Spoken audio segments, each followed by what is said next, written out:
त्याचा स्रोत आपल्याला तपासणी करणार.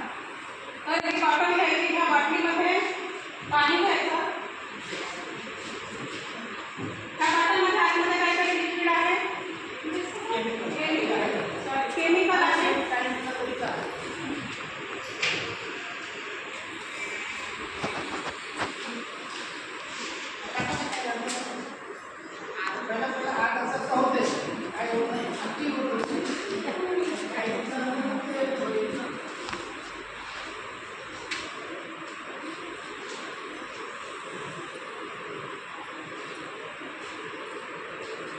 हे सगळ्या ग्रामपंचायतीला दिलेले आहे. तुम्हाला सगळं त्या ग्रामपंचायतीला तुमच्या वापराकरता सुद्धा उपलब्ध आपण या बाटलीचं पाणी किती द्यायचं आहे, त्या रेषेपर्यंत